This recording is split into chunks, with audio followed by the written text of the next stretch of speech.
Hello children, welcome to the channel H2O chemistry. मेरा नाम doctor ऋतु जौहर और हम पढ़ रहे हैं CBSE क्लास 9th का chapter journey inside the atom. और इनफैक्ट आज इस लेक्चर के साथ ये जर्नी इनसाइड द एटम कुछ देर के लिए आपकी फिनिश होने वाली है। कुछ देर के लिए क्यों?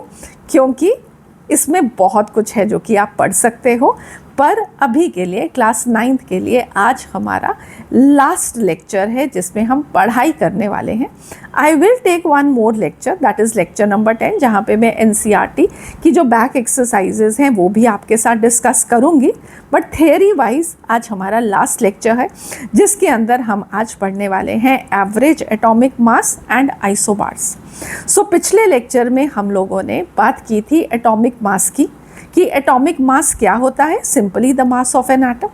फिर हमने ये भी अंडरस्टैंड किया था कि एटॉमिक मास को हम डायरेक्टली किलोग्राम ग्राम में ना बताकर आसान कन्वीनियंट टर्म्स में एटॉमिक मास यूनिट में करते हैं discuss, because that is very easy for us. और एटॉमिक मास यूनिट का मतलब क्या था वो हमने अच्छे से पिछले लेक्चर में डिस्कस किया था कि हम यहाँ पे मास को एक रिलेटिव स्केल पे मेजर कर रहे हैं। सो एटॉमिक मास जो हम समझते हैं, जो हम याद करते हैं, वो रिलेटिव एटॉमिक मासेस होते हैं। और आज हम उसमें एक और वर्ड ऐड करने वाले हैं, that it is average atomic मास।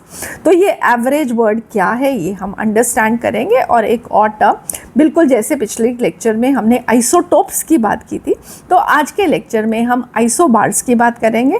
और again isobars is one concept जो कि डाल्टन्स के एक और पोस्टुलेट को गलत प्रूफ करने वाला है।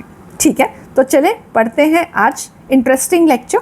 सो सबसे पहले what are we going to study in today's lecture. तो हम सबसे पहले ये समझेंगे कि एवरेज एटॉमिक मास होता क्या है, फिर उसके बाद हमें एवरेज लेने की ज़रूरत ही क्यों है। दो टर्म्स को अंडरस्टैंड करना पड़ेगा आपको, that is percentage abundance and fractional abundance. Next we will be talking about कि एवरेज एटॉमिक मास को कैलकुलेट करने का फॉर्मूला क्या होता है। और मैं आपको वन बाय वन डिटेल में एक एक स्टेप बताऊंगी एवरेज एटॉमिक मास को कैलकुलेट करने के लिए, क्योंकि जनरली क्योंकि एक न्यूमेरिकल बेस्ड टॉपिक है, बहुत सारे बच्चे गलत कर देते हैं। तो मैं आपको स्टेप बाय स्टेप एक एक चीज़ सिखाऊंगी कि आपका ये क्वेश्चन गलत नहीं हो। और अगर मेरे आज के लेक्चर के बाद आपका ये क्वेश्चन गलत हुआ तो वो इस वजह से नहीं होगा कि आपको करना नहीं आता। आप गलती कहाँ पे करोगे? मल्टीप्लाई करने में और प्लस करने में, जो कि आपने बहुत छोटी क्लासेस में सीखा हुआ है। ठीक है, so be careful about multiplying, adding. और अगर वो आता है तो आज का कंसेप्ट सीखने के बाद गलती तो आप इस क्वेश्चन में नहीं करने वाले। Then we will be doing solved examples over है। मैं बहुत सारे आपको एग्जाम्पल्स करवाऊंगी सो दैट कि आपका कंसेप्ट परफेक्ट हो जाए। और फिर आपको कुछ होमवर्क क्वेश्चंस भी दूंगी सो दैट कि आप उसको प्रैक्टिस भी कर सको और आप उसको कंसेप्ट को परफेक्ट कर सको। ठीक है, तो सबसे पहले व्हाट इज़ एवरेज एटॉमिक मास। तो एवरेज एटॉमिक मास या एटॉमिक वेट भी उसको बोल सकते हैं for an element. This is weighted mean of the masses of all the naturally occurring isotopes of that element. तो एक एलिमेंट के आइसोटोप्स हो सकते हैं, हमने पिछले लेक्चर में पढ़ा।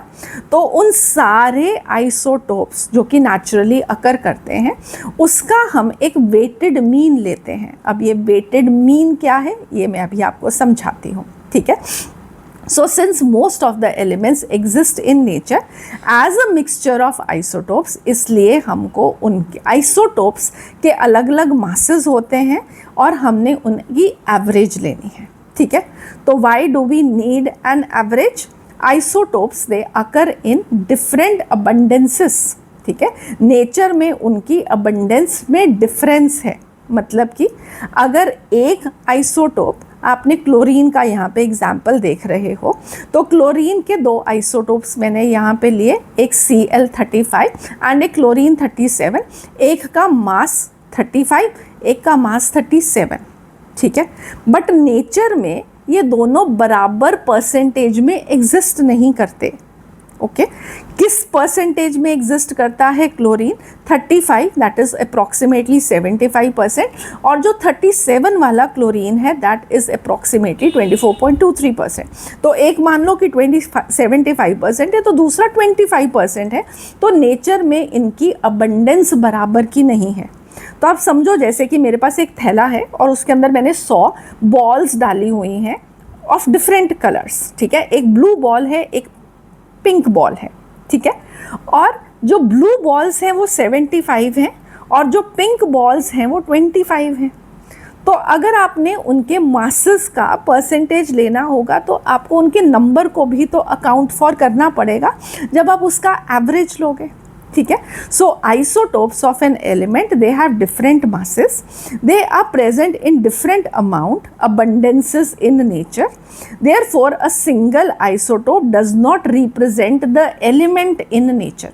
एक तो एक आइसोटोप नहीं है उस एलिमेंट को रिप्रेजेंट कर रहा, प्लस उसकी अमाउंट कितनी है नेचर में। एक नेचुरल अगर आप सैंपल लोगे क्लोरीन का तो उसमें कितने 35 वाले हैं, कितने 37 वाले हैं, उसके बेसिस पे आपको मीन लेना होगा, ठीक है। So we calculate the average atomic mass which is going to account for the mass and the abundance of each isotope, ठीक है। सो आई होप ये बात आपको समझ में आ गई कि आप सिंपली ऐसे नहीं कर सकते कि एक एटम 35 मास वाला है और एक 37 वाला है और आप इनका मीन ले लो, that is going to be 36, कि ये अब मीन हो गया क्लोरीन का। नहीं, ऐसे नहीं। 35 वालों की परसेंटेज 75 है, 37 वाले की परसेंटेज 25 है, तो आपको मीन उसके अकॉर्डिंगली लेना पड़ेगा, ठीक है। So what does weighted average mean? Let us take another example over here, a simple one. अगर सिंपली हमारे पास 3 स्टूडेंट्स हो, ठीक है, और उनका ए का वेट 40 kg है, बी का वेट 50 kg है और सी का वेट 60 kg है, तो और अगर मैं आपको कहूँ कि इसका मीन बताओ कि क्या है, मीन वेट क्या होगा, एवरेज वेट क्या होगा, तो आप कहोगे कि मैम तीनों का जो वेट है उसको आप ऐड करके 3 से डिवाइड कर दो। हम यही करते हैं, और अगर आप करोगे तो this will be 150/3, that is 50 is going to be the mean of them, ठीक है। बट अब मैं आपको एक और चीज़ बता रही हूँ कि आपकी क्लास में 3 स्टूडेंट नहीं है, आपकी क्लास में 100 स्टूडेंट हैं, ठीक है। सो ये जो ए रिप्रेजेंट कर रहा है वो रिप्रेजेंट कर रहे हैं 10% ऑफ द क्लास। इसका मतलब है कि 10 बच्चे कितना वेट रखेंगे? 40 kg का वेट रखेंगे, ठीक है। B represent 30% of the class, इसका मतलब है 100 में से 30 बच्चे, तो 30 स्टूडेंट्स का वेट कितना है? 50 kg। और 60% सी रिप्रेजेंट करता है, तो 60% या 60 बच्चे out of 100 they are having a weight of 60 kg, ठीक है। तो अब आपने क्या किया, बच्चे जितने हैं और उनका मास कितना है, या आप एक एक का ऐड करोगे या परसेंटेज के बेसिस पे कर लो उसको। So this is going to be what, this will be 400, this will be 1500 and this is going to be 3600, ठीक है। आप ये करके और पीछे से इसको ऐड अप करो और आप इसको 100 से डिवाइड कर दो, that is the total number of the students, ठीक है। I hope that is clear to you people, ठीक है। So what you are going to have is that this is going to be 0 0, okay, 10 15 and this is 55, so 5500 and for how many? Total number of students is 100, so ये average weight कितना आएगा? 55 kg। सो आप 40 + 50 + 60 नहीं करके आपने सब कितनी percentage of students उस वेट की हैं आपने उसको भी यूज़ किया। तो एग्जैक्टली वैसे ही जब हमारे पास आइसोटोप्स होंगे तो हम आइसोटोप एक का मास कितना है और उसकी नेचर में अबंडेंस कितनी है उसको भी आपने अकाउंट फॉर करना है। इसलिए हम इस वाले तरीके को बोलते हैं वेटेड एवरेज, कि हर एक वेट की अपना एक वैल्यू है, ठीक है। So weighted average means that each value of the isotope is multiplied by the relative amount or the abundance before taking the average. Fine. So similarly so you can see over here isotopes के लिए दोनों चीज़ें important है। Isotope का मास भी important है और isotope की नेचर में अबंडेंस कितनी है वो भी इंपॉर्टेंट है। So we give more weight to the isotope that is present in larger amount, that is it is called as weighted average.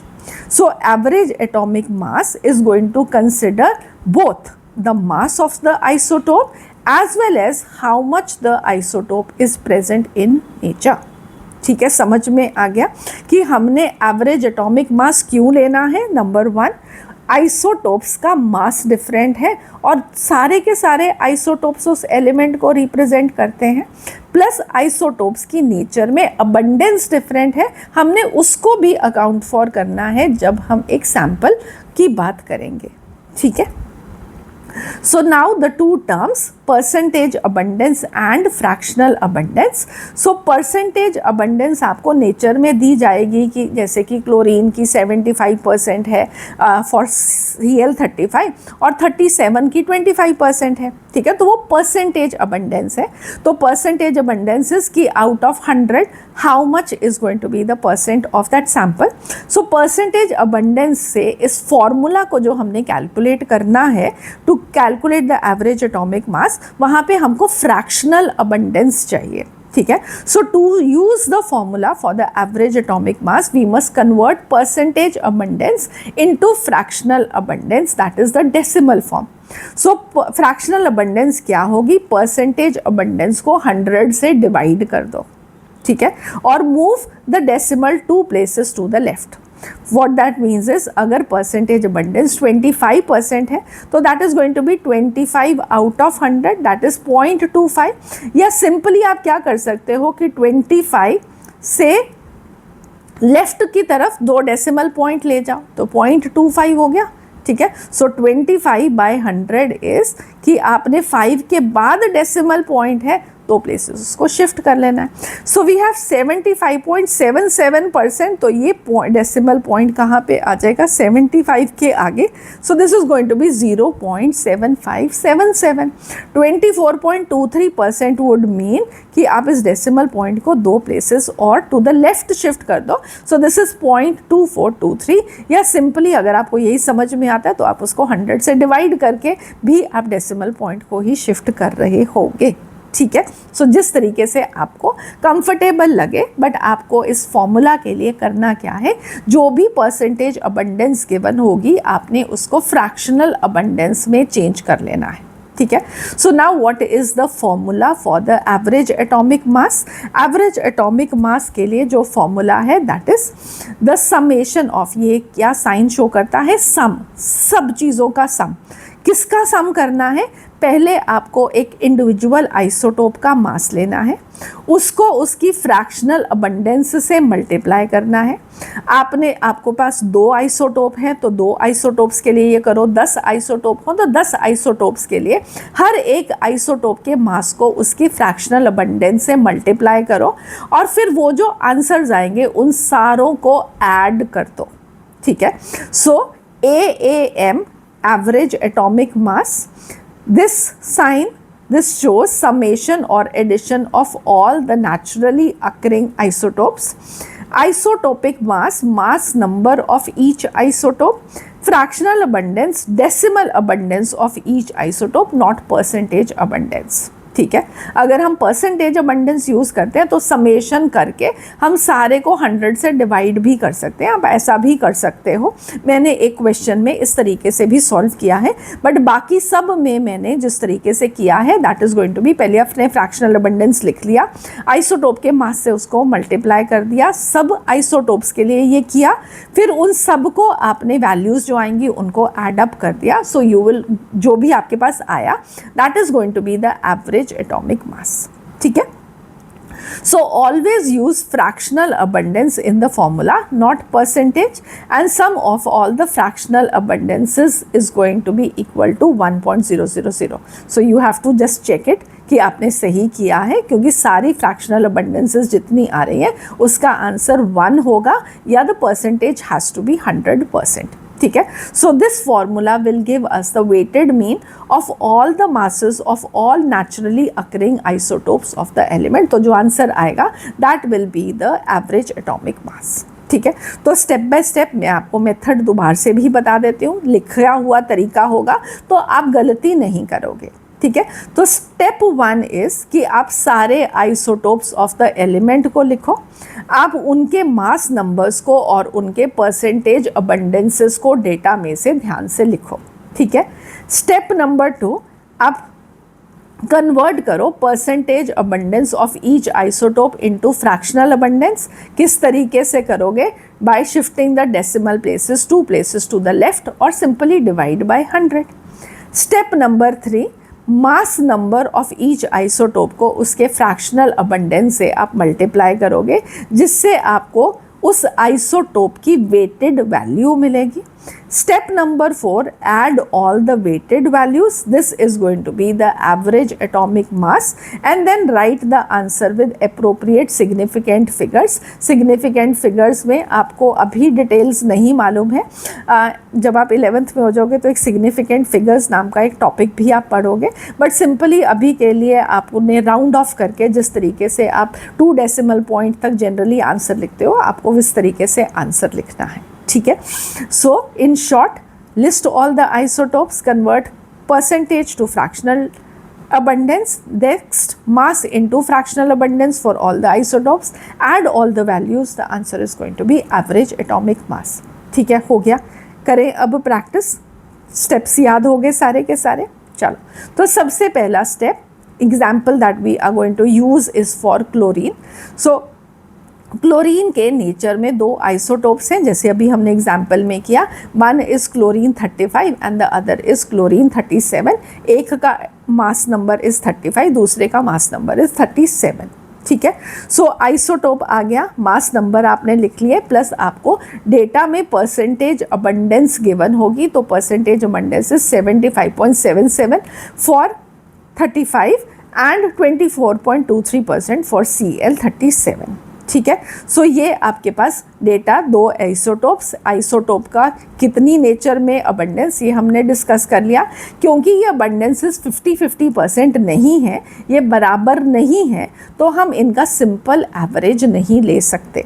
ठीक है, सिंपल एवरेज लेते तो the value would have been 37 plus 35 divided by 2, but यहाँ पे क्योंकि fractional अबंडेंसेस equal नहीं है, तो आप सिंपल एवरेज नहीं ले सकते।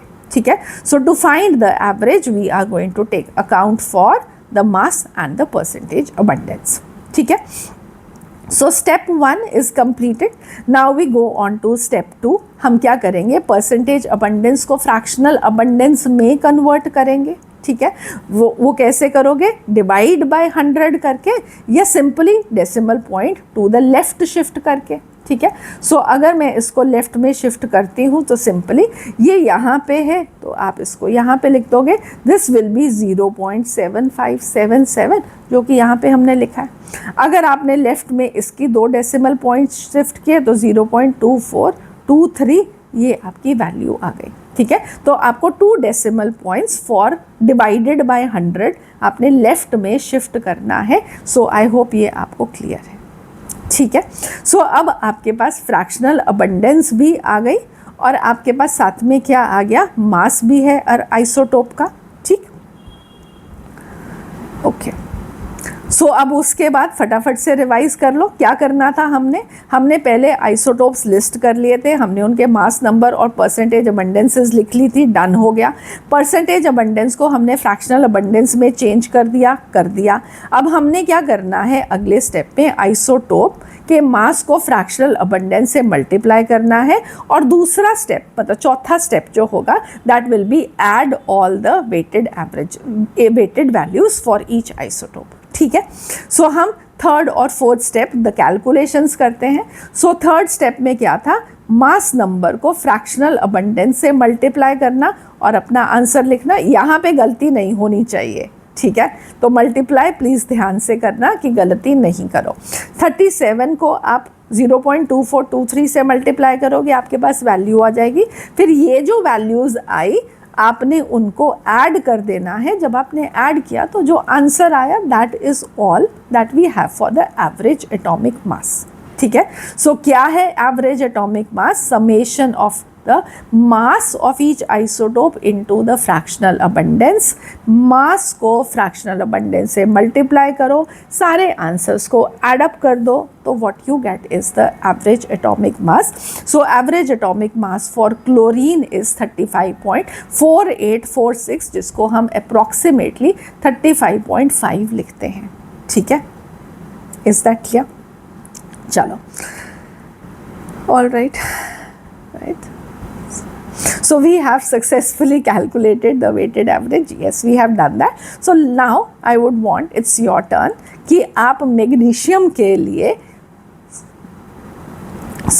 so मैग्नीशियम के लिए आप उसका ढूंढो average atomic mass when the data is given to you. ठीक है, सो मैंने अभी एक लिजर्ड देखा अपने रूम में और मैं उसको देख के थोड़ा सा डर गई। मेरे को बहुत डर लगता है लिजर्ड्स से, तो चलो ओके फाइन। सो नाउ आपके लिए मैग्नीशियम के 3 आइसोटोप्स हैं। ठीक है, मैग्नीशियम 24, मैग्नीशियम 25 एंड मैग्नीशियम 26। उनकी परसेंटेज अबंडेंसेस यहाँ पे गिवन है। बाकी का आंसर आप नहीं देखो, आप खुद से पहले इस क्वेश्चन को ट्राई कर लो, अपना आंसर फिर कंपेयर करना कि हमको समझ में आ गया या नहीं। ठीक है, सो अब अगर आप लोगों ने कर लिया है तो आपका पहला स्टेप क्या था? आपने सारा प्रॉपर एक लिस्ट बनानी है सारे आइसोटोप्स की, उनके मास नंबर की और उनके परसेंटेज अबंडेंसेस की, और फिर सामने उसका आपने फ्रैक्शनल अबंडेंस लिख देनी है। फ्रैक्शनल अबंडेंस आपने कैसी लिखी है? By shifting 2 places to the left the decimal point. ठीक है, फिर उसके बाद आपके पास फ्रैक्शनल अबंडेंस आ गई, तो फ्रैक्शनल अबंडेंस को आप मास नंबर से मल्टीप्लाई कर दोगे, फिर इस वाले को इसके साथ मल्टीप्लाई कर दोगे, इस वाले को इसके साथ मल्टीप्लाई कर दोगे, और जो आपके पास आंसर आएगा आप उसको सम कर दोगे। सो यहाँ पे देखोगे तो 24 इंटू 0.7899 का answer is 18.9576, 25 into 0.1 this is 2.5 and 26 into 0.1101 this is going to be 2.8626। Add up कर दो, what you are going to get is 24.3202। So अगर आप इसको राउंड ऑफ करके लिख रहे हो तो आप इसको 24.32 लिख सकते हो। ठीक है, या और भी ज़्यादा राउंड ऑफ करना होता है तो हम मैग्नीशियम का जो एटॉमिक मास याद करते हैं दैट इज़ 24। ठीक है, सो आई होप अब आपको स्टेप्स याद हो गए हैं, मुझे दोबारा से बोलने की ज़रूरत नहीं। चलो बोल ही देते हैं फटाफट। सबसे पहले क्या करेंगे? डेटा बनाएंगे, टेबल बनाएंगे अच्छा सा, जिसके अंदर आप हर आइसोटोप का मास नंबर लिखोगे, उसकी परसेंटेज अबंडेंस लिखोगे, फ्रैक्शनल अबंडेंस आप उसकी कैलकुलेट करके लिखोगे, फिर आप मल्टीप्लाई करोगे मास को फ्रैक्शनल अबंडेंस से, और फिर आप ऐड कर दोगे। ठीक है, डन है। सो यहाँ से आप एक बहुत अच्छी चीज़ भी देख सकते हो, देख लो कि जो 24 मास वाला आइसोटोप था उसकी नेचर में अबंडेंस सबसे ज़्यादा थी, 78.99% था, इसलिए जो मास भी आया वो 24 के पास ही आया। ठीक है, सो अगर आपको वहाँ पे चॉइसेस कुछ इस तरीके से दी हुई हो तो आप एक गेस MCQ वाला क्वेश्चन हो तो यू कैन मेक इट, अगर आप गेस वर्क इतनी ऐसी वैल्यूज़ हो जहाँ से गेस भी किया जा सके, तो क्योंकि 24 वाले का जो परसेंटेज अबंडेंस ज़्यादा है तो the average atomic mass will be a value closer to 25 in comparison to 25 and 26। ठीक है, क्योंकि वो 10-11% ही थे। समझ में आया? तो आप यहाँ से MCQ बेस्ड अगर आपको कोई क्वेश्चन हो तो कैलकुलेशन ना करके भी वैल्यू पे डिपेंड करता है कि आपको चॉइस में क्या क्या वैल्यूज़ गिवन है। ठीक है, आई होप मैंने अपना पॉइंट क्लियर कर दिया। तो next we have is calcium. तो कैल्शियम के मैंने यहाँ पे थोड़े ज़्यादा आइसोटोप दे दिए आप लोगों को, सो दैट कि आप उसको और बेटर तरीके से प्रैक्टिस कर सको। तो यहाँ पे मैंने 6 आइसोटोप्स लिए हैं कैल्शियम के, 40, 42, 43, 44। ठीक है, 40, 42, 43, 44, 46 एंड 48। उनकी साथ में परसेंटेज अबंडेंसेस भी दे दी। सो यहाँ पे अगेन पॉज करो, खुद से पहले प्रैक्टिस करो, क्योंकि the practice is all about कि आप मल्टीप्लाई और प्लस कितना फटाफट से और विदाउट मेकिंग अ मिस्टेक कर सकते हो, और तो कुछ भी नहीं है टॉपिक में, मुश्किल तो नहीं था, है ना। सो परसेंटेज अबंडेंस से पहले फ्रैक्शनल अबंडेंस बना दो। ठीक है, तो 0.647 है तो डेसिमल के बाद 2 0 और 647 आएगा, फिर 0.00135 आएगा, 2.0। सो आप इसको सिर्फ सिंपली 2 डेसिमल पॉइंट शिफ्ट करना है टू द प्रेजेंट पोजीशन, ठीक है। फिर आपके पास फ्रैक्शनल अबंडेंस आ जाएगी, तो आपको मास को फ्रैक्शनल अबंडेंस से मल्टीप्लाई करते जाना है और अपना आंसर लिखते जाना है सामने टेबल के अंदर, ठीक है। टेबल बना के करोगे तो एक नीट वे बनेगा, आप अच्छे तरीके से टीचर को भी अपना प्रेजेंट करोगे, आपके मार्क्स ज़्यादा आएंगे। जब आप अपना स्कूल का एग्ज़ाम करोगे आपका नंबर भी कहीं पे गलत नहीं होगा एंड क्लियर कट आपको अपनी कैलकुलेशंस दिखाई देंगी, ठीक है। सो 40 multiplied by it's fractional abundance, 42 को उसकी फ्रैक्शनल अबंडेंस है। तो ये जो रेड वाली वैल्यूज़ आई ये इनकी वेटेड वैल्यूज़ हैं हर एक आइसोटोप के लिए, और सिंपली उसके बाद आपने इन सब रेड वैल्यूज़ को एड अप कर देना है। So the value that is coming is 40.1158 you. Again आप यहाँ पे देख सकते हो कि जो 40 वाला आइसोटोप था उसकी नेचर में अबंडेंस कितनी है, 96.94%। तो ऑब्वियसली जो वैल्यू आएगी this will B far more closer to 40 than any of the other isotopes. So that is why it's 40.11, ठीक है। So ठीक है, I hope this is clear. अब यहाँ पे ये 2 क्वेश्चंस हैं, मैं इनको एनलार्ज कर देती हूँ। These are practice questions for you, जिनका आंसर मैं चाहूँगी कि आप कमेंट सेक्शन में पोस्ट करो, सो दैट कि मुझको भी मालूम लगे कि आप लोगों ने इसको परफेक्ट कर लिया और मैं भी आपको हार्ट्स दे सकूँ ऑन परफेक्टिंग द टॉपिक, ठीक है। सो ब्रोमीन के 2 आइसोटोप्स हैं, ब्रोमीन 79 एंड ब्रोमीन 81, जिनकी परसेंटेज अबंडेंसेस यहाँ पे गिवन है, आपको फाइंड आउट करना है उनका एवरेज एटॉमिक मास। कॉपर के 2 आइसोटोप्स हैं 63 और 65, जिनकी परसेंटेज अबंडेंसेस गिवन है, you have to find out the average atomic mass, ठीक है। सो कर लोगे, परसेंटेज अबंडेंस को फ्रैक्शनल अबंडेंस में चेंज करोगे, मास को फ्रैक्शनल अबंडेंस से मल्टीप्लाई करोगे और फिर आप ऐड अप कर दोगे सारे प्रोडक्ट्स को, तो वेल आपके पास एवरेज एटॉमिक मास आ जाएगा, ठीक है।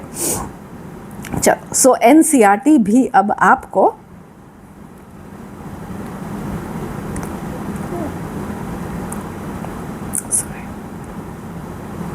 एनसीईआरटी भी अब आपको क्या देती है, 2 questions pause and ponder section के अंदर, सो दैट कि एनसीईआरटी भी चेक कर ले कि हाँ आप लोगों को टॉपिक समझ में आ गया तो नहीं। तो वेल अगेन 2 क्वेश्चंस हैं, पहले आप इनको खुद से पॉज करके ट्राई करो और फिर हम इसके सॉल्यूशंस को करेंगे, ठीक है। तो चलो, अब आपने कर लिया हो तो पहला क्वेश्चन था कि 2 डिफरेंट एटम्स हैं जिनके प्रोटॉन्स का नंबर दोनों में 11 है, एक के न्यूट्रॉन्स का नंबर 12 है और दूसरे के न्यूट्रॉन्स का नंबर 13 है। तो how do their atomic numbers and mass numbers compare and are they same और different elements? So what is your answer? So I hope आप लोगों को फटाफट से ये पता लग गया कि क्या करना है। तो आप लोगों ने ये देखा कि प्रोटॉन्स का नंबर दोनों एटम्स के लिए क्या था, सेम था। प्रोटॉन्स का नंबर 11 था, न्यूट्रॉन्स का नंबर 12 था। जब प्रोटॉन्स का नंबर सेम होता है इसका मतलब है एटॉमिक नंबर सेम है। एटॉमिक नंबर सेम होने का मतलब होता है कि वो सेम ही एलिमेंट के एटम्स हैं। न्यूट्रॉन्स का नंबर डिफरेंट है तो मास नंबर उनका डिफरेंट होगा। 11 + 12 विल बी 23, 11 + 13 विल बी 24। और इनका atomic number same, mass number different, तो इन दोनों में आपस में रिश्ता क्या है, ये आइसोटोप्स हैं। किस एलिमेंट के आइसोटोप्स हैं? जिसका एटॉमिक नंबर 11 है। एटॉमिक नंबर 11 किसका होता है? सोडियम का होता है। वो कैसे पता हमको? जो आपने फर्स्ट 20 एलिमेंट्स के एटॉमिक नंबर्स को याद किया था वहाँ से ही पता लगता है। So hi hello, listen BBC news on Friday night ना, ठीक है। तो नाइट पे 10 हुआ था और ना मांगे का ना जो था वो सोडियम था, दैट इज़ एटॉमिक नंबर 11। ये मैं क्या बोल रही हूँ, मैंने निमोनिक सिखाया था to learn the first 20 elements in my lecture on symbols and valencies. So go to it अगर आपने उस लेक्चर को अभी तक नहीं देखा, ठीक है। So the next question is on the average atomic mass of bromine. ठीक है, सॉरी एक minute.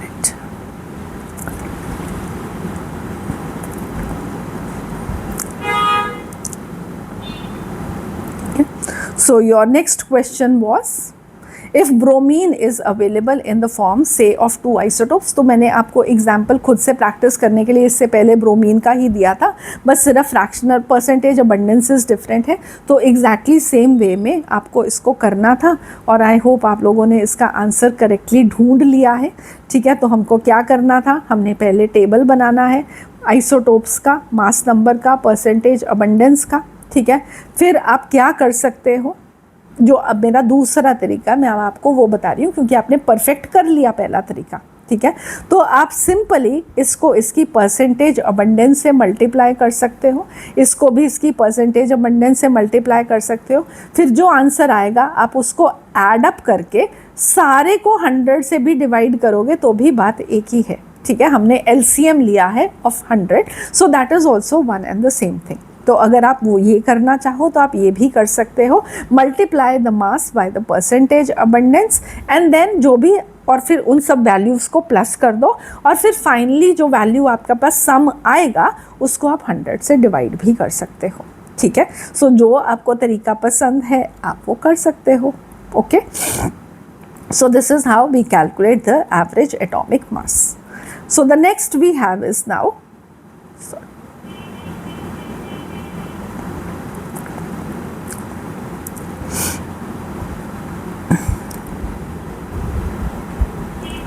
so the next we are going to talk about the last topic that we have, that is isobars। so isobars क्या होते हैं? isobars they are atoms of different elements जिनका mass number same होता है but different atomic number होता है। तो जैसे ही हम ये कहें कि they are atoms of the different element, तो ऑब्वियस है कि उनका एटॉमिक नंबर तो डिफरेंट होना ही है। ठीक है, तो आइसोबार एलिमेंट्स कौन है? डिफरेंट एलिमेंट है। डिफरेंट एलिमेंट के अगर एटम होंगे तो उनका एटॉमिक नंबर डिफरेंट होगा।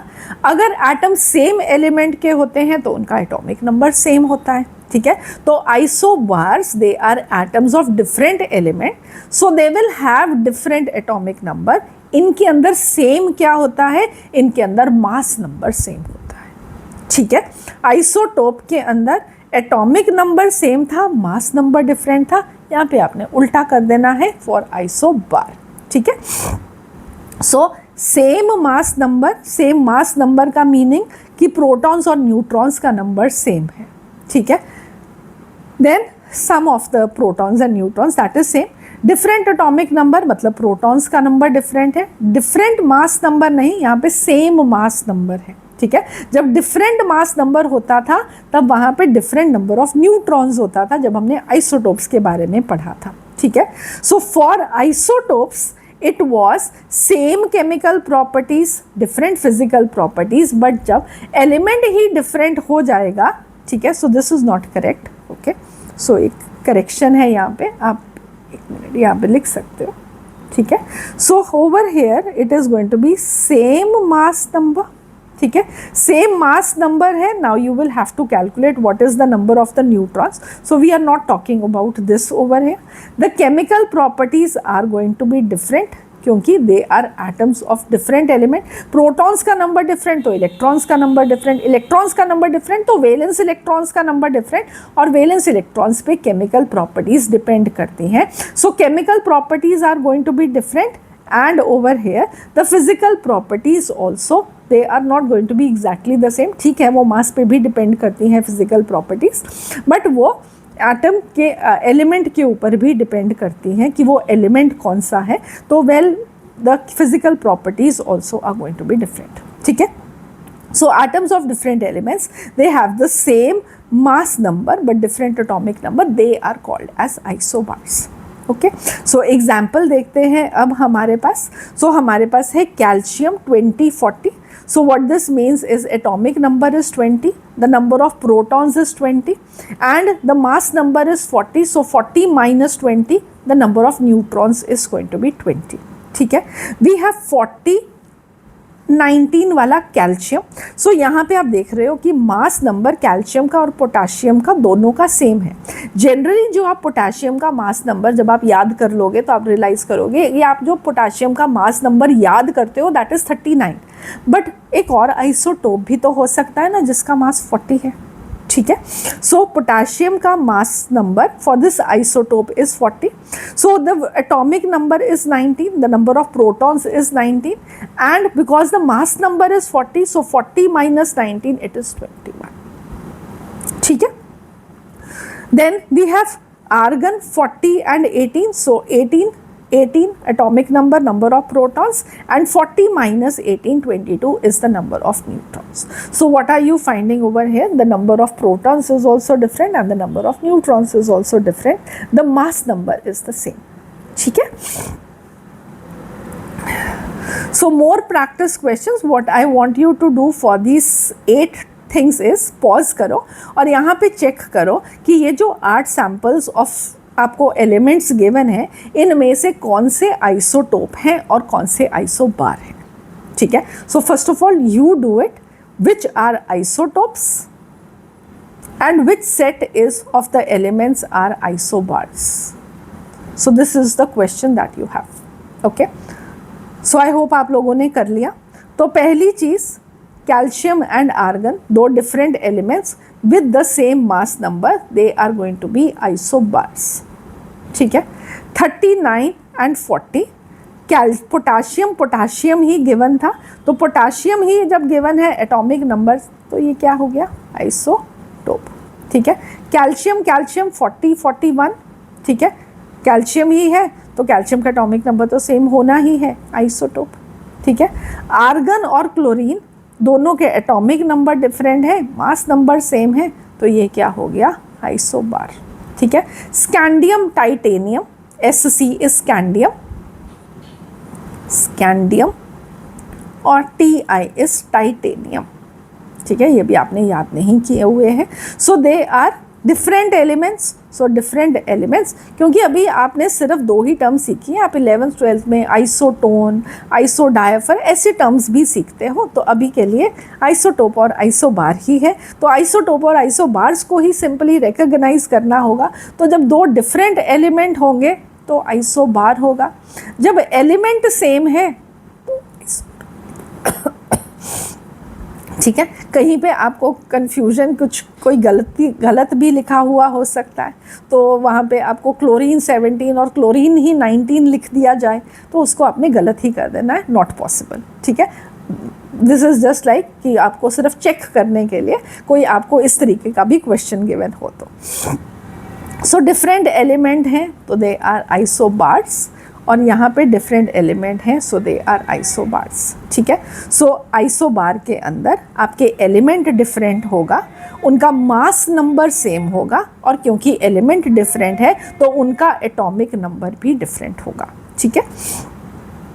सो this brings me to the end of the chapter, आपके चैप्टर की conclusion into the journey of the atom. हम लोगों ने ग्रॉसली क्या पढ़ा इसके अंदर, हमने एंशिएंट हिस्ट्री से अगर हम मॉडर्न टाइम्स में आए तो सबसे पहला मॉडल, ठीक है, सो डाल्टन एटॉमिक मॉडल, तो डाल्टन ने कहा कि एटम इंडिविजिबल है। फिर थॉमसन ने इलेक्ट्रॉन की डिस्कवरी की और उन्होंने अपना मॉडल दिया जिसके अंदर उन्होंने कहा कि सारा का सारा मास एक पॉजिटिव मास है और इलेक्ट्रॉन्स उसके अंदर स्प्रेड आउट है। सो पॉजिटिव और नेगेटिव चार्जेस की ग्रॉसली बात की गई और एटम की न्यूट्रलिटी की बात की। रदरफोर्ड के मॉडल में हमारे को न्यूक्लियस मिला एटम का, ठीक है।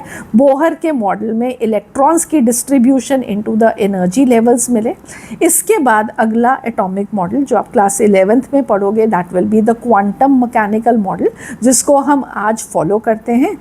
मालूम नहीं और 10 साल 20 साल के बाद आने वाली जनरेशन क्या पढ़ने वाली है, there is so much yet to be discovered about the atom. So this journey is going to continue, ठीक है। So I hope you have really enjoyed this journey with me, ठीक है। So the journey is going to continue. Today we understand the electron as electron clouds, ठीक है। सो ये जो electron है ये इलेक्ट्रॉन क्लाउड की तरह एग्जिस्ट करते हैं, क्लास 11th में पढ़ोगे। So we can predict where they are most likely going to be present but not exactly. तो क्वांटम मैकेनिकल मॉडल हमको ये बताता है कि हम ये नहीं एक पॉइंट पे बता सकते कि इलेक्ट्रॉन कहाँ पे होगा, ठीक है। हाँ, एक वेग आइडिया दे सकते हैं, जैसे कि आप अपने घर में, ठीक है, कहीं पे भी हो सकते हो बट अपने घर में हो, ठीक है। इस टाइम पे मैं अपने घर में हूँ, तो मैं इस टाइम पे अपने रूम में बैठी हूँ, थोड़ी देर बाद मैं किचन में चली जाऊँगी खाना बनाने के लिए, कहीं और चली जाऊँगी। So you can not pinpoint and tell कि where is going to be Ritu ma'am at this time, ठीक है। You can just tell that she is at her home. तो बिल्कुल वैसे ही क्वांटम मैकेनिकल मॉडल ये कहता है कि आप इलेक्ट्रॉन के बारे में सिर्फ एक आइडिया दे सकते हो कि वो इस एरिया में पाया जाएगा, पर ज़रूरी नहीं एग्जैक्टली कौन सी पोजीशन पे। सो ये वो इंटरेस्टिंग चीज़ें हैं जो कि आप क्लास 11th में पढ़ोगे। एक्साइटिंग डिस्कवरीज और always happening into the atom understanding. So ये आप सब चीज़ें आगे आगे सीखते जाओगे, जैसे जैसे आपका क्लास बढ़ेगी आपकी नॉलेज अबाउट द एटम बढ़ता जाएगा, ठीक है। So see you all in the next lecture. Next lecture is going to be on the discussion of the NCERT back exercises. और NCERT back exercises मेरा suggestion पहले आप खुद से ट्राई करके अपने सारे questions को एक कॉपी में खुद से लिख के रखना, so that कि जब हम डिस्कस करें तो आपको क्लियरली पता लगे कि आपको अपना आंसर किस तरीके से लिखना था, आपने उसमें क्या कुछ मिस कर दिया, और वो आपका परफेक्ट हो जाए कि आप अपने स्कूल के एग्जामिनेशन में बहुत अच्छा परफॉर्म कर सको। सो यही मेरा मोटो है कि मेरे पढ़ने वाला हर एक स्टूडेंट अपने सब्जेक्ट में, मेरे सब्जेक्ट में फुल मार्क्स लेकर आए, और फिर अगर वो मार्क्स आते हैं तो please do share that in the comment section also. So God bless you मेरा बच्चा लोग। Bye bye for now.